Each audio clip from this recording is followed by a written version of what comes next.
Some people just know they could save hundreds on car insurance by checking Allstate first. Like, to check the Jumbotron first, before attempting to eat a stack of Supreme nachos in one bite. Now you're just a meme that everyone shares on game day. Checking first is smart, so check Allstate first for a quote that could save you hundreds. You're in good hands with Allstate. Savings vary, subject to terms, conditions, and availability. Allstate Fire and Casualty Insurance Company and Affiliates, Northbrook, Illinois. You don't wake up dreaming of McDonald's fries. You wake up dreaming of McDonald's hash browns. McDonald's breakfast comes first. Ba-da-ba-ba-ba.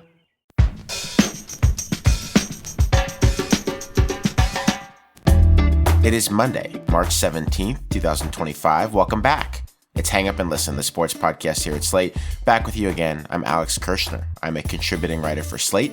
I also co-host Split Zone Duo. That's a national college football podcast. What a show we have for you this week. We will talk about the very possible end of Tiger Woods' competitive golf career, the dawn of a new, exciting, and yet fraught season of the National Women's Soccer League, and the ongoing fallout from an NBA blockbuster trade that has so far gone somehow even more to script than most of us drew it up at the time.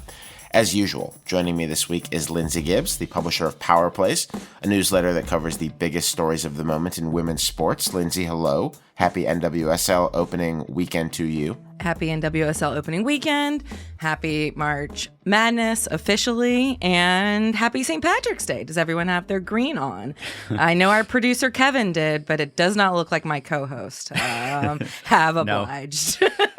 I sent my daughter to school with a little headband that said Irish Queen, so that guess counts. I fulfilled my duty, but okay. Yeah. I'm going to need a photo of that now, Ben. Yeah, okay, after the show. Unrivaled championship game day, too. What an upset. Vinyl taking down the Owls. If you didn't see that, you should watch that. That was good stuff. Ben Lindbergh, you are here, too. You are a senior editor for The Ringer. You co-host Effectively Wild. How are you doing? Detecting so much enthusiasm there. You are here too. There is a ton of enthusiasm. Ben, you showed up also again. exist. Can't get rid of this guy. I'm deep down the rabbit hole of what I would consider one of the most amusing conspiracy theories in sports, and I'm several years late to it.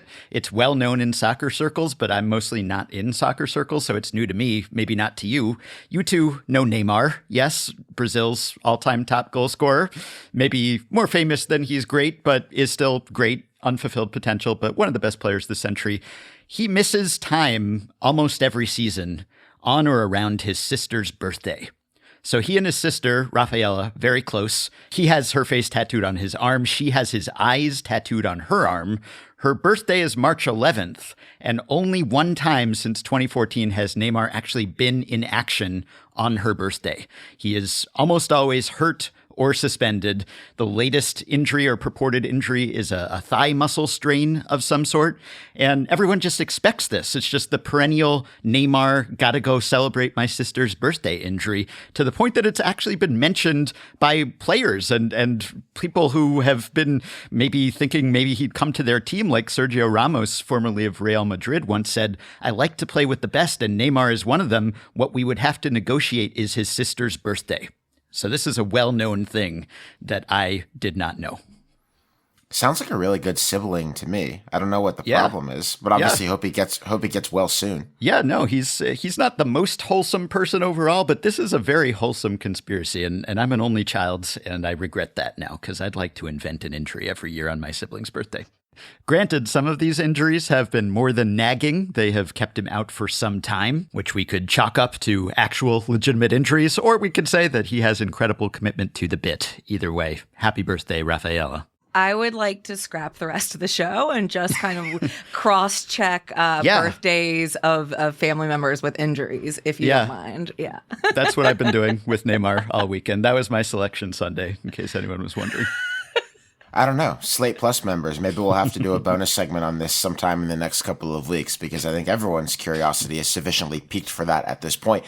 As always, though, we want to say thank you to you, our Slate Plus members, for making this show possible. Subscribing helps us make the show. It allows you to get the show ad-free, which is a tremendous perk. And you also get these bonus segments. And good news, we have one of those live for you right now.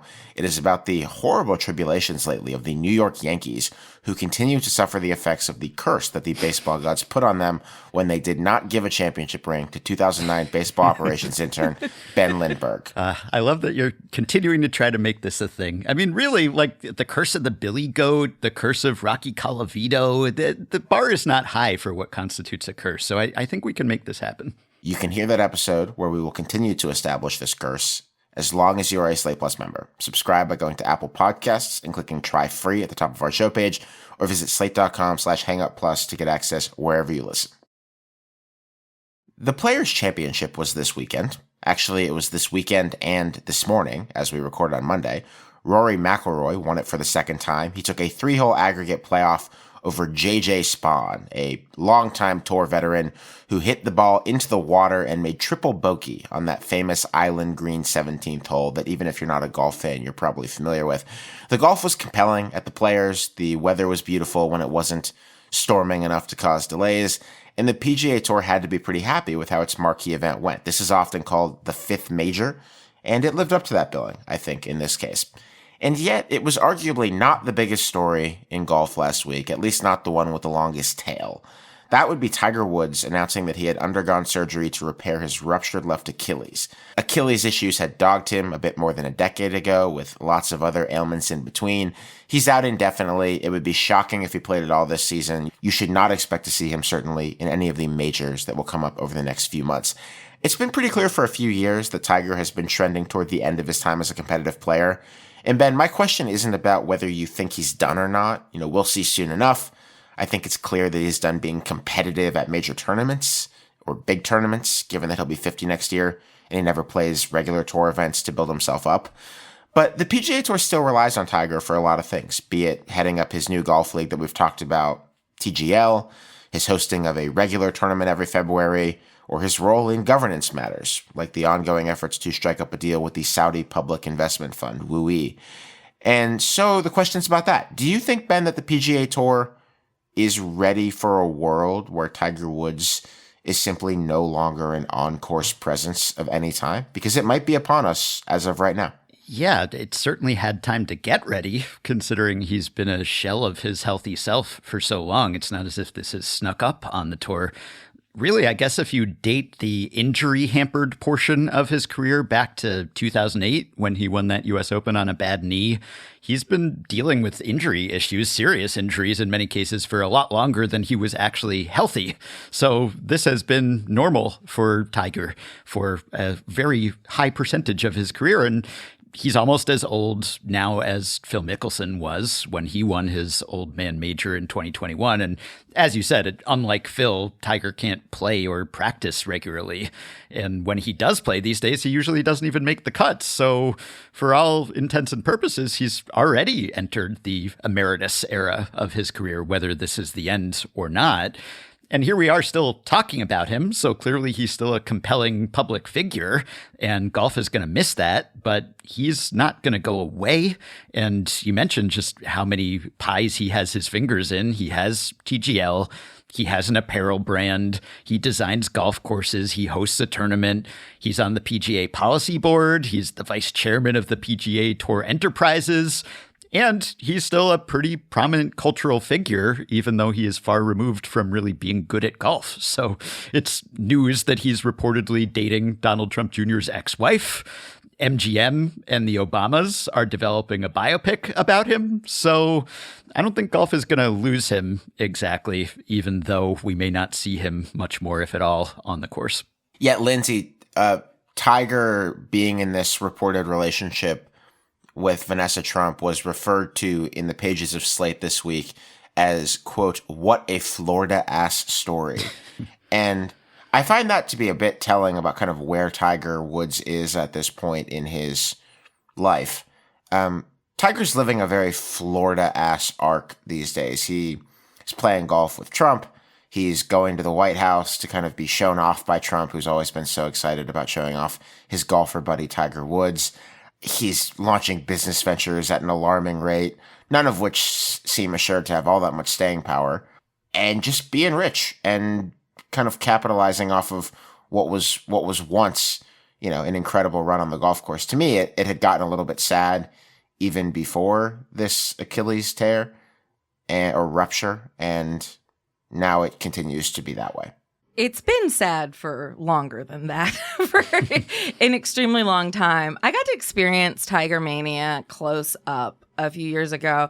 He came to the Wyndham Championships, which is in Greensboro. It's a smaller golf tournament after all the majors, but before the FedEx Cup playoffs. And Tiger, at the last minute, decided he was going to play it. And I was one of many people who went to this tournament because Tiger was going to be there. And I think the tournament sold 50,000 extra tickets like in the days where Tiger announced. He didn't make a cut at any of the majors that year, and he ended up being in contention going into the final day, although he didn't win. But it was wild to see his magnetic pull in person in a smallish town, and to see the energy that he electrified, in all races, all ages, all backgrounds.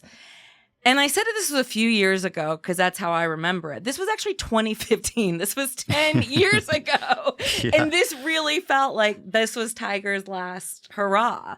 This was like a couple weeks before I moved to DC for my Think Progress job. I remember that very clearly. It's also wild that that's been 10 years. I'm not going to get into therapy about time passage right now.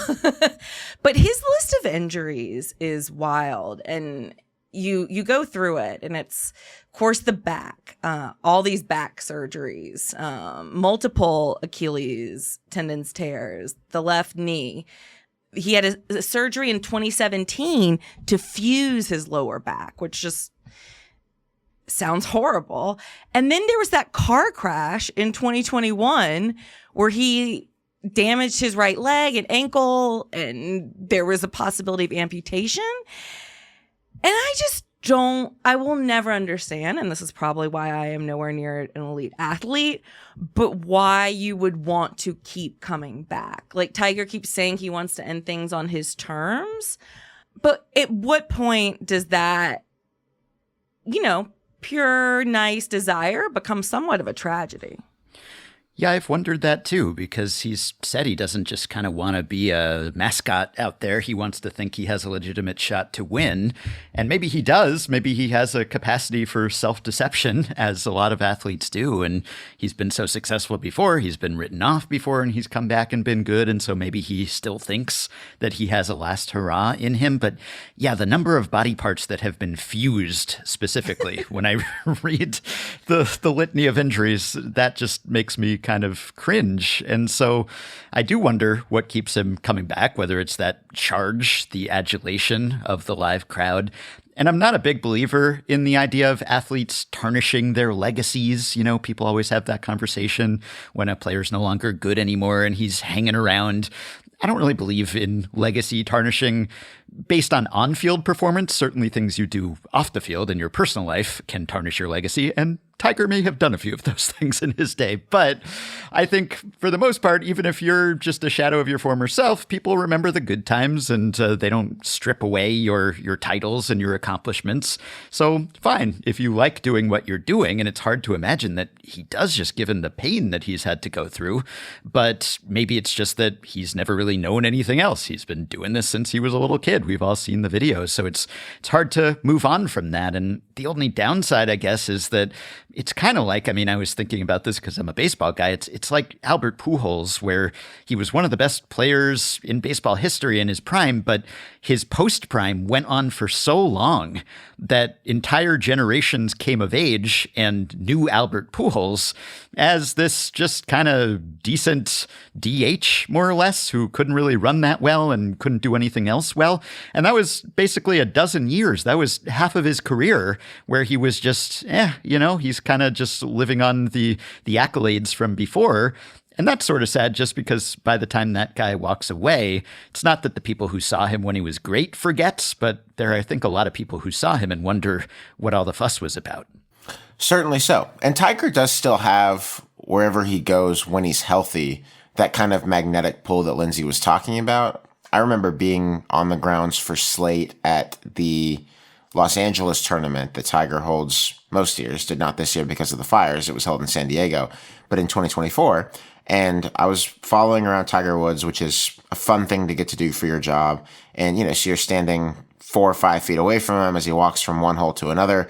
And the way that the crowd reacts to this guy is still unlike anything that exists in golf. But I also remember that day that he hit a tee shot on, I think, the 8th hole, and then withdrew from the tournament because he was sick, and he gets driven out of the course on a golf cart. And while Tiger is going by on this golf cart, it might as well be a hearse in terms of the way the crowd is reacting.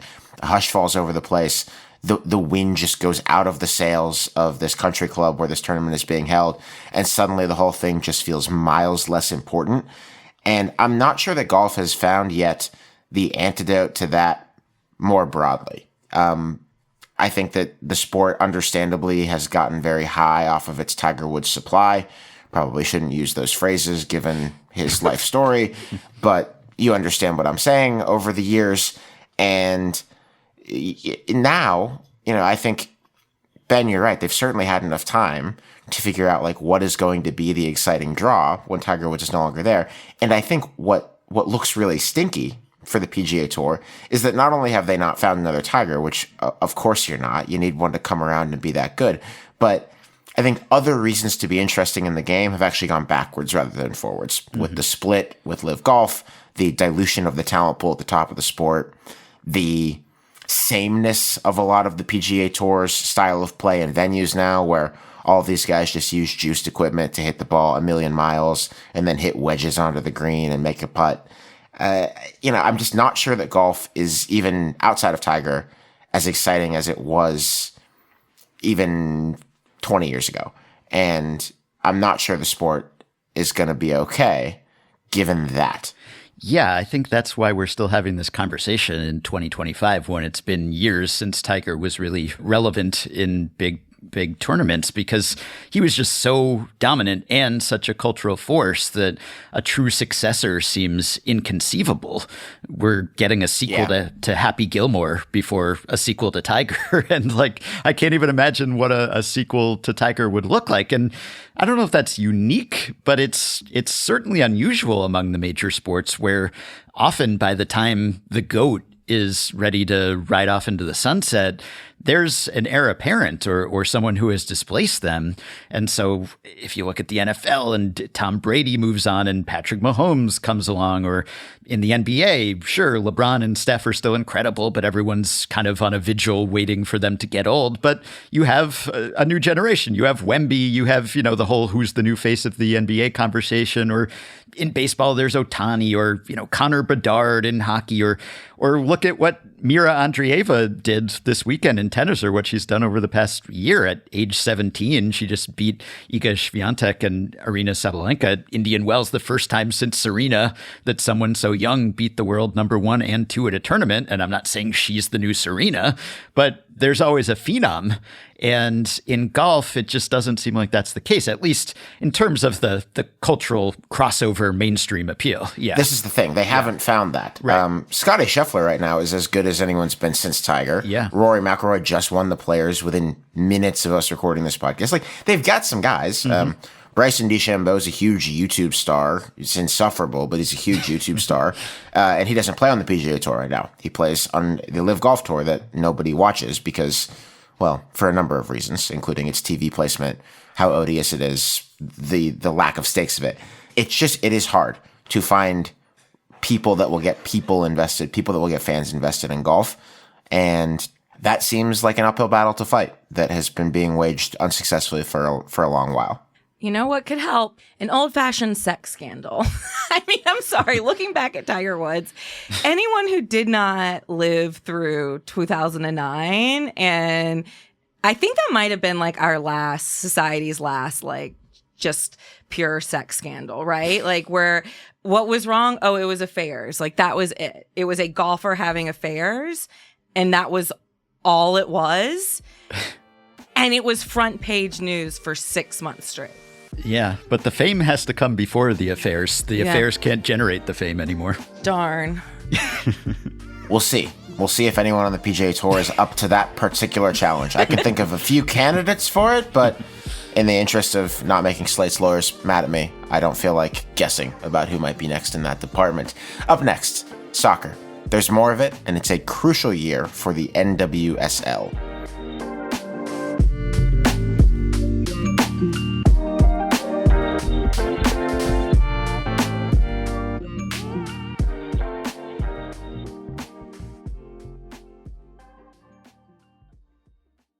As we progress through the season, every fan knows that big wins are hard to come by and tough losses are even harder to accept. But do you know what isn't hard to accept? Discover. Believe it or not, Discover is accepted at 99% of places that take credit cards nationwide. You heard that right. 99%. So make a good call for your wallet and get Discover. Based on the February 2024 Nielsen report. Learn more at discover.com/creditcard. When it comes to college basketball and March Mania, one thing is for sure. Nothing's for sure. DraftKings is the ultimate college basketball destination for March. First time? Here's something special for you. New DraftKings customers bet $5 to get $200 in bonus bets instantly. Download the DraftKings Sportsbook app and use code HANGUP. That's code HANGUP for new customers to get $200 in bonus bets instantly when you bet just $5. Only on DraftKings Sportsbook. The crown is yours. Gambling problem? Call 1-800-GAMBLER. In New York, call 8778-HOPE-NY or text HOPE-NY 467369. In Connecticut, help is available for problem gambling. Call 888-789-7777 or visit ccpg.org. Please play responsibly. On behalf of Boot Hill Casino and Resort, Kansas, 21 plus age and eligibility varies by jurisdiction. Void in Ontario. New customers only. Bonus bets expire 168 hours after issuance. For additional terms and responsible gaming resources, see dkng.co/audio. All 14 teams in the National Women's Soccer League started their seasons over the weekend. This season will run up to Thanksgiving when the Orlando Pride hope they will have a chance to defend their league title from last year. Every new season for every sports league brings this bit of fresh opportunity and fresh challenge, but I think this year is especially critical for the NWSL. The league is entering play under a new collective bargaining agreement that is designed to make it more competitive among global leagues. The CBA has carrots for top talent, like abolishing the draft and drastically raising salaries. We've talked about that CBA here on Hang Up and Listen. There's more money flowing into the league than ever before, be it in the form of franchise valuations with active deal-making going on recently, or sponsorship sales, or tickets, or anything you might pick as your barometer. And yet things are, I think, seriously a bit fraught. The league lost a handful of its biggest names to European leagues over the offseason. There's been a good bit of consternation about that, I know. Another big star, Trinity Rodman of the Washington Spirit, said last week that heading to Europe sooner or later was in her plans as well. And this is the kind of thing that the NWSL worries about quite a bit and is trying to gear itself to mitigate. So, Lindsay, as far as you're concerned, as you're going to watch this season unfold, I think it's going to be a lot of fun. What makes it or breaks it as a success as far as the long-term health of the league is concerned? Yeah, I think there's kind of two categories I see this in. And the first is player safety and player satisfaction, player retention. You know, being a player-focused league is how the league has been able to grow so drastically in the past few years. But there's nothing easy about that, and there's no given that that continues. Of course, there was the giant abuse scandal a few years ago.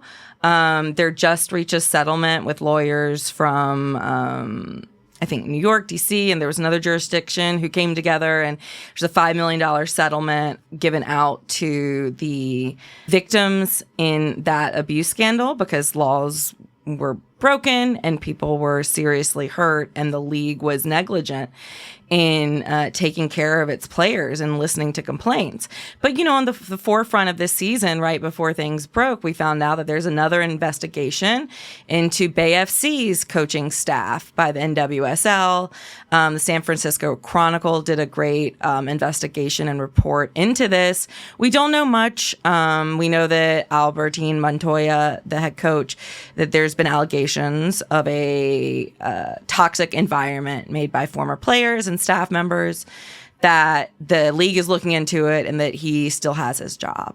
But I'm just going to be keeping an eye on that because I think the allegations and the things that players went through while building this league, the amount of emotional and at times physical and sexual abuse that they had to endure by those in charge who had this attitude of this is a women, like you're lucky that this league exists and you need to do what we say.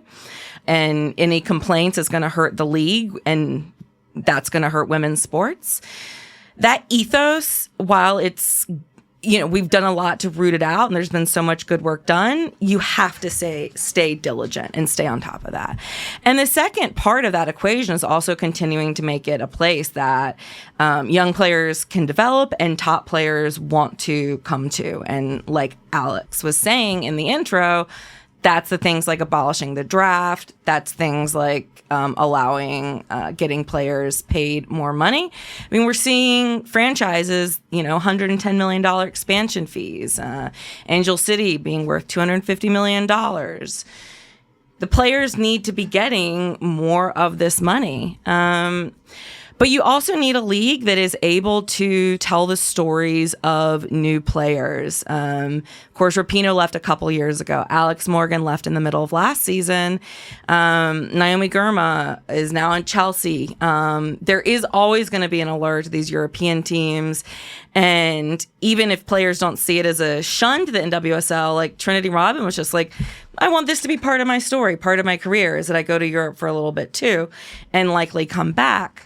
There is more global competition in soccer than there is in, say, basketball or in other, sports leagues in America. And that's a real thing. We need to be able to build up stars, find outlets that are willing to tell their stories, and continue to get these players out in front of new fans. Ratings need to go up. The stakes are still high, even though things are going well. So it's not one silver bullet that makes this year a big winner, but it's people leaving, including players, with a better taste in their mouth. Yeah. Yeah, I was going to ask you about that because I was prepping for this segment and my wife came in and we were talking about it and she was sort of asking me who the stars are. She didn't feel like there were a lot of household names in the U.S. in women's soccer from the NWSL specifically compared to, say, some of the stars that people might know from World Cups from the national team. Obviously, who's a household name depends on the household, but I understood what she was saying. There has been a bit of an end of an era when it comes to transcendent figures in U.S. women's soccer. And you mentioned Trinity Rodman, and she just had this big Times Square billboard the other day and then comes out and has said that she wants to play in Europe. So can this league mint new stars like that, or does that have to wait for international competition and then you hope that those players will also play in the NWSL? Again, like, not that you need a Tiger level star, as we just talked about, or not that you necessarily need the Caitlin Clark of the NWSL, but who would or could that be? Yeah, I mean, in the Olympics last year, you had a lot of talk about the triple espresso, the three forwards, Mallory Swanson and Sophia now Wilson and Trinity Rodman. Mal Swanson is out right now. She's not disclosed the reasons that she's not with the Chicago Stars, formerly the Chicago Red Stars. But we're doing a rebrand. But she is not with the team right now and just wishing her the best, obviously. And then Sophia Wilson, formerly Sophia Smith, is having a baby. So she will be out this NWSL season. Now, she did time this so that presumably for the next international competitions, there's no big international comp this year as far as the Olympics or a World Cup. So the hope is by the next World Cup year that will be ready to go and that these players will be ready to establish themselves. But it did hurt that we didn't go far in the last World Cup. The time zone hurt, the Australia thing, and it's going to be hard. I mean, the amount of attention that Megan Rapinoe and Alex Morgan brought into women's sports and to women's soccer in particular, it was incalculable, and that's gone. And on the field, or on the pitch. Does that make me sound like ice soccer if I say it that way? But we talked last year about this league and how unpredictability and parity have been such big selling points and points of pride, and just the whole chaos league idea. So I wonder how abolishing the draft affects that, if at all. Does it make it more difficult for teams that are down to go up? And then last year, of course, the 4 top teams really separated themselves from the pack in just a very unbalanced way. Orlando, Washington, Gotham, KC, a combined 69-15. And granted, KC was a good example of a team going from bad to good quickly, but those teams don't seem to have gotten much worse this winter, if at all. And so are they just going to run it back? Can anyone break into that quartet? And is that Chaos League reputation at all in danger? Well, look, my North Carolina Courage had a big trade to get Jaden Shaw in the offseason from the San Diego Wave. Some power rankings have them as 4th, some have them as 5th, but I think they're up there a little bit in the conversation. But look, I think the truth is Kansas City still has Tim Wachwinga, and Barbara Banda is still on the Orlando Pride. And these 2 players are 2 of the best, and they seem to have gotten better over the offseason. They both have phenomenal debuts for their teams over the weekend. And everyone else needs to play catch up. I think that, some teams are going to have rough years due to injury, due to rebuilds. There's questions in Chicago, there's questions in Portland, and there's questions in San Diego. But, there are no first-time teams this year. There was no expansion in the offseason. There is expansion coming next year. But we need to build a big base for this women's soccer this year, because next year is the Men's World Cup, which is in the United States. And there needs to be some way for women's soccer in the U.S. to have a presence in that storytelling. The last thing I wanted to ask you, you had mentioned that the WSL was considering scrapping relegation with an eye toward expansion. And so I wonder, is that something that would be done maybe in order to boost its competitiveness compared to the NWSL, or what will determine who reigns supreme when it comes to the best league internationally? I don't know. I don't like the idea of getting rid of relegation. But I'm not pearl clutching over the player transfer market being active between the NWSL and the European teams. I think that an arms race like that is good for the game in general. And that doesn't worry me as much as it worries a lot of people. Lindsay, one thing that kind of strikes my brain as I'm listening to this conversation is that I think a lot of us sort of use the NWSL's growth as a barometer for the growth of women's sports or how well soccer is doing in the United States. And we think about the threats that the league faces from abroad and how it can compete in a global marketplace and whether it can keep its best players. And if it can't, then the league won't be successful. I'm thinking about it from the MLS side, though, where when the MLS isn't even, remotely competitive for the best players in the world on the men's side, we don't really think of that as any kind of particular indictment of soccer's growth in the United States. Of course, you do of the MLS itself, but not of the sports ability to grow in the country. And where I'm going with this is, say that the NWSL does not succeed in retaining players and in meeting the moment that you're talking about here, and leagues in Europe come to be the destinations for the best players in women's soccer. What kind of effect do you think that would have on the growth of soccer in America generally? Like, do you think that the NWSL and the growth of women's soccer are sort of hand in hand here, or are they somewhat separable in the way that they seem to be with the growth of soccer in the men's world and MLS? I think I disagree with your premise just a little bit. I do think people see the MLS not being super mainstream as an indictment on men's soccer's popularity in the United States and as the league, of course, as a whole. Although that's interesting. I see it as an indictment of MLS, but maybe I'm not in close enough. Well, maybe, but it's not. What it's not an indictment of is men's soccer in general. The worthiness of men's soccer as a sport. It might be indicative of the willingness for an American audience, But it's also not an indictment on an entire gender's ability to play a sport and be entertaining, right? And, what you see with women is the stakes are always super high. It's never, unfortunately, just a game. It's always a referendum. Every single point, every single goal, every single error, every single, whiff is seen as an answer to the question, are women's sports worth it? And it's an exhausting way to live. I do think that because the NWSL did get a head start over a lot of European teams' investment in the women's game, and because of the supremacy that the U.S. women's national team has had, I do think there's a pride taken in being the best. And I think that my goal would be the second the NWSL stops striving to be the best league in the world in women's soccer, that's going to be a problem. I think it needs to keep that ambition, but I think it's fine both for soccer in the United States, for women's soccer in general,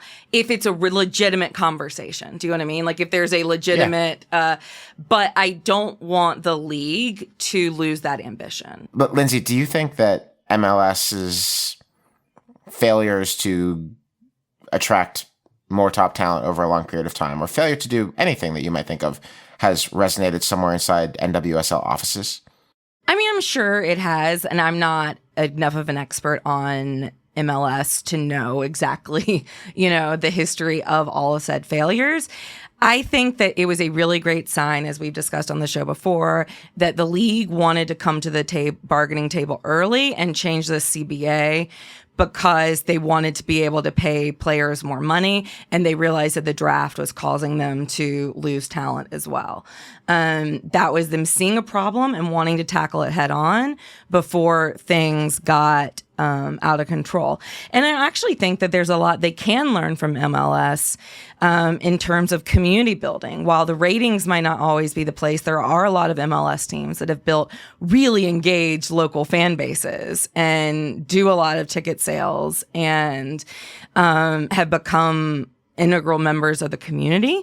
And I think that there is a lot that the NWSL can take from that as well. I think you want to always be learning from other leagues. The season will be fun. It is not particularly expensive or difficult to stream NWSL games or to find them on your paid TV provider if you are still one of the Americans who has one of those. We look forward to seeing how it unfolds. I'm sure we'll talk about it again here on Hang Up and Listen. Up next, we will check in with the Dallas Mavericks the better part of 2 months after they took a chance that shocked the sports world. Things are going great.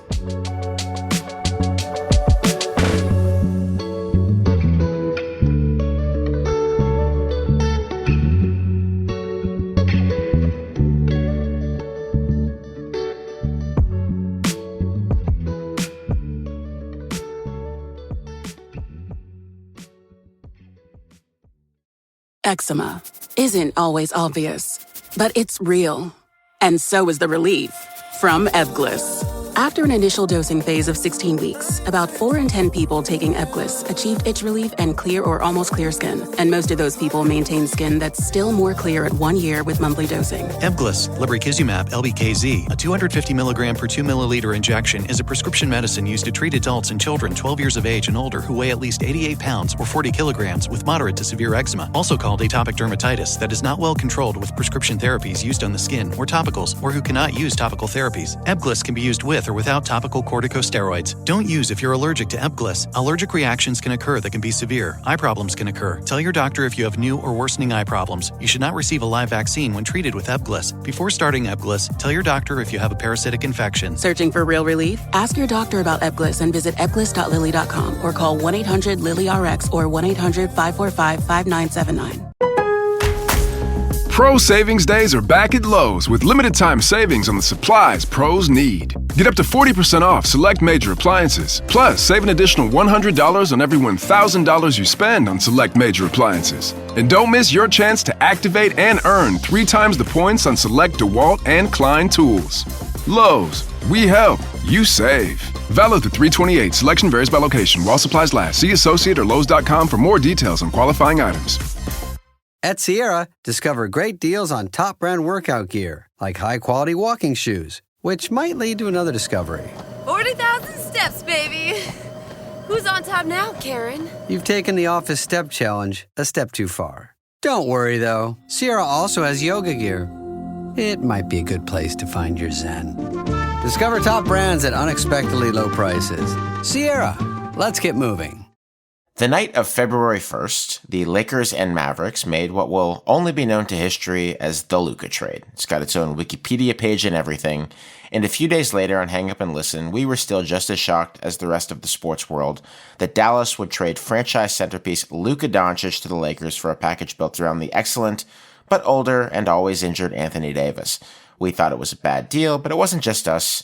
So did basically everyone in basketball, except for Mavericks general manager Nico Harrison. As we record this show, the Lakers have been in a little bit of a rut of late, and Luka's not entirely healthy. He wasn't at the time of the trade. The shots haven't really been falling for him just yet.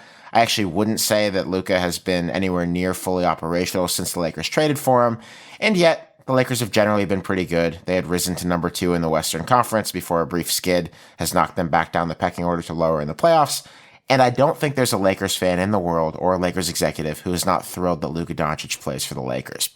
Meanwhile, in Dallas, Anthony Davis got hurt in his first game for the Mavericks, who are bad, and whose fan base has more or less gone into total mutiny over the trade. First few weeks were really rough, with fake funerals for the franchise, chance to fire the GM, fans getting kicked out of the arena over their urgings that the controlling Adelson family sell the team. Dallas is around 500 and has what the Athletic's Zach Harper recently told me was an 11 out of 10 situation in terms of the toxic relationship between fans and management, really unlike anything that we've ever seen before. He has played in exactly one game, Anthony Davis has, for the Mavericks, and the GM, Harrison, may need to go into witness protection. Also, Kyrie Irving, the best remaining player on the Mavericks, tore his ACL earlier this month after seeing a minutes increase around the time of the Doncic trade. Is his injury related to the trade? Not necessarily, but the situation being what it is, some fans have been happy to connect those dots. Lindsay, we'd like to check in around here on our own takes, hold ourselves to account, see if what we thought at the time of something happening is still how we feel about it as some weeks go by. Are you at all taken aback by how much of a disaster this has been for Dallas, given that you did expect that it would be a pretty substantial disaster when it happened? If you wrote this, if you had told me that this was how bad it was going to go, I would have said, okay, come on now. Like, nothing goes that poorly. You know what I mean? It's absolutely wild. I mean, and look, I should have sent this to producer Kevin before the show, but I'd like to request that we put in a soundbite of the Fire Nico chants that erupted at a medieval times in Dallas.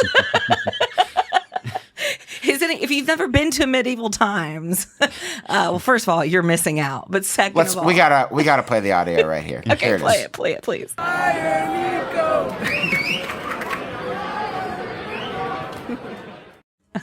Anyways, I mean, that is a level of despair that I don't think I've ever seen from a sports fan base. It has reached the point now where, you know, Anthony Davis plays his first game with the Mavs, looks great through 3 quarters. Everything's exciting. He gets injured. He's been out ever since. He did not make it through one game. Nico Harrison, when he made this trade, he said he was doing it because he wanted to win now and because he was worried about Luka's durability. And of course, because of all the leaks about how fat and lazy Luka was, which were so cool and definitely the way you want to treat star players. So we know that happened to like the 2 main guys of the team. You lose Kyrie, you lose Anthony Davis. Not ideal. But then you literally have players colliding mid-game and needing stitches. 2 Mavericks players, Dwight Powell and Kessler Edwards, were going for a rebound a couple weeks ago, collided in their heads and both needed stitches.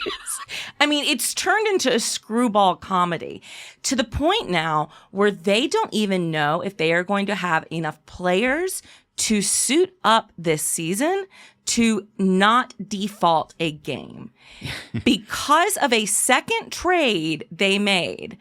After the Luka trade, they sent Quentin Grimes and a 2025 second-round pick to the 76ers for Caleb Martin 3 days after the Doncic trade. Martin has been able to play 5 games for Dallas, and he's out right now. But Quentin Grimes has been averaging like 19 points a game, playing really well for the 76ers. But the key here is that because of this trade, they took on roughly $4.9 million more in salary for the Grimes-Martin swap, which put them only $51,148 below the first apron, which they are hard capped at this point in the season. They cannot go above that.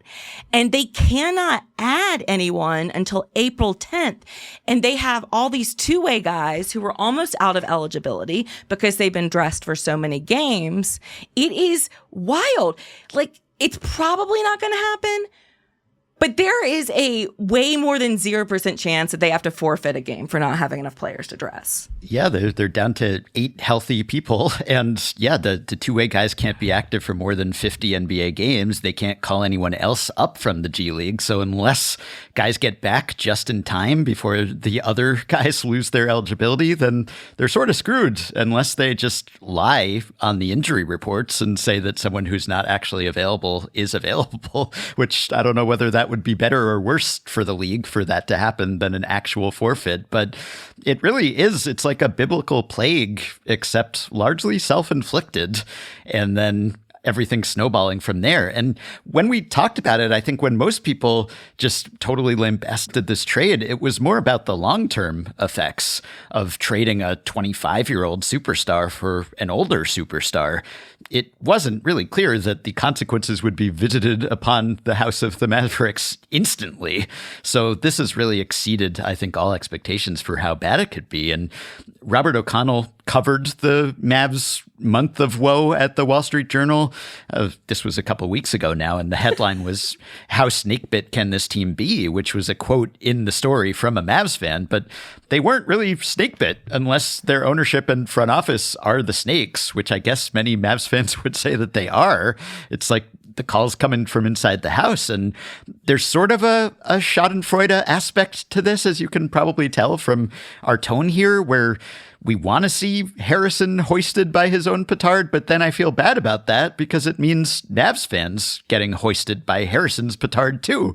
And they didn't ask for this, as they have very vocally conveyed. If the Democrats could harness some of Mavs fans' protest tactics, maybe they'd be a better opposition party because they are really unified here. But I guess it takes something like this to bring people together. And some debacles, it just takes years to come back from, not only in terms of repairing your roster and the damage that you did in the short term, but just in terms of repairing your relationship with your fans. Because not only do you lose a star who could have been the backbone of your franchise for another decade, you just have lost any confidence that the people in charge are trying to win or know how to do so or have the right priorities. I comped it to the Mookie Betts trade when we talked about it back when it happened, but now it kind of reminds me. Yeah, it reminds me of Star Wars fans after The Rise of Skywalker came out. Yeah. It's like, not only was the movie terrible, but you couldn't go a week without someone giving an interview about how poorly planned it was and how some other wannabe director had a better concept for the story that was rejected. And then some star would come out and say they were upset about how their characters had been handled. And it just kept making you mad all over again and just ripping off the scab every time it formed. And that's what's happening with the Mavs. The Dallas Observer talked to a restaurant general manager at a popular dinner spot very near the American Airlines Center, who said that business is already clearly down 15% to 20% on Mavericks game days in the wake of the trade. They talked to a number of business owners, business leaders around the arena who have made a note that clearly there's a difference between how things were working, what the foot traffic was like before the trade to after the trade. We'll put this in our show notes. That was quick, as you say. That was really fast. Like, usually when a sports team does something like this, and kind of betrays its fans and turns people off, it does take a while. Like, think about the Florida Marlins taking apart their World Series teams and just becoming a team that doesn't try, and trading Miguel Cabrera and saying goodbye to Josh Beckett, and they would later dump Jose Reyes when they signed him. Like, there's lots of examples of this. The Babe Ruth trade. This happens in baseball a lot. You could argue it happened in hockey with the Oilers after they let Wayne Gretzky go away, traded him away. It's just kind of amazing that it happened this quick, that it would happen in 7 weeks. The extra funny thing, though, is that they actually might still make the play-in because the Phoenix Suns, who have had basically no injury problems this year, and have 3 superstars, are so bad that even though the Mavericks have barely any players left, they're holding on to that 10th spot in the Western Conference standings. The Suns can't gain any ground, and that is wild. Yeah. I guess it's hard to see them holding on to that spot, given what we just said about how they might have trouble actually playing the games. So forfeits would hurt. But yeah, I mean, I guess that would be the funniest outcome to all of this somehow. They just forfeit their way to the top. I don't know. It's like some sort of reverse major league or something, or maybe it is a major league, except that they weren't actively trying to tear down their team, seemingly. They did it with intentions to, I guess, get better, but also save some money, but not quite in a major league type scenario. And this just seems to have been extremely misguided. I guess the positive is that we get to see Luka and LeBron, which has been fun. Not that Mavs fans are enjoying that sight, but every now and then I'll see a highlight. Like earlier this season, whenever there was a trending topic that said he's 40, I kept seeing he's 40, and it would inevitably be a LeBron highlight where LeBron was just dunking or just doing something himself.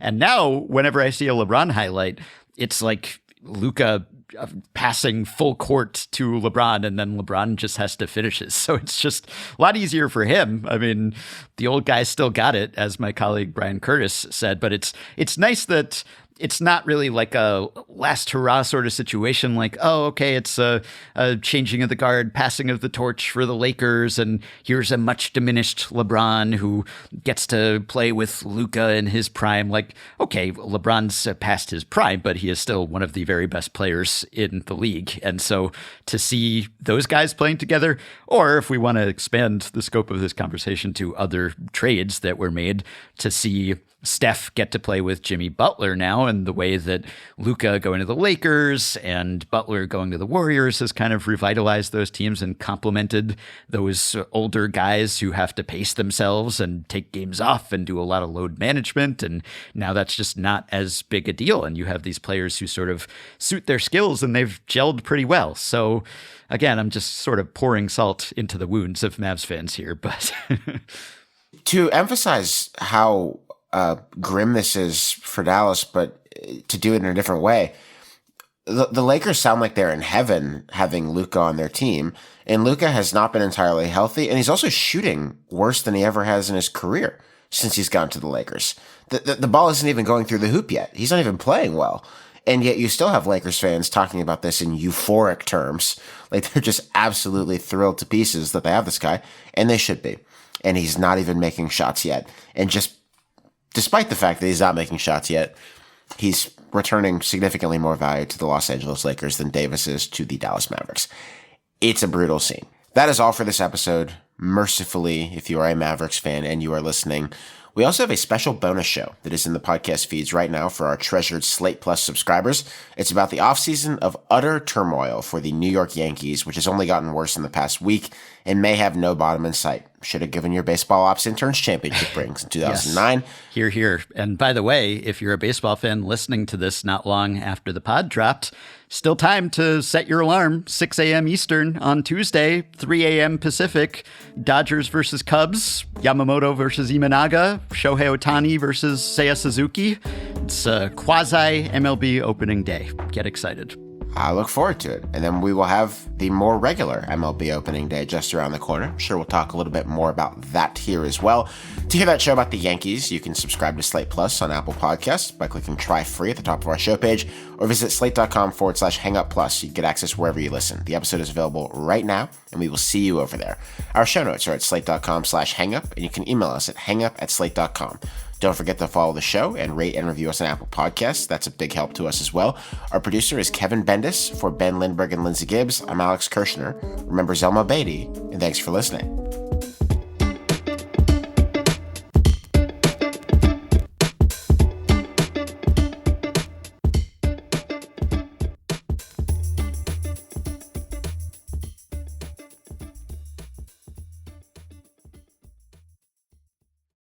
For a limited time at Verizon, you can get our best price ever for a single line. Just $45 per month when you bring your phone, which is less than you spend on Too Tired to Cook takeout every week.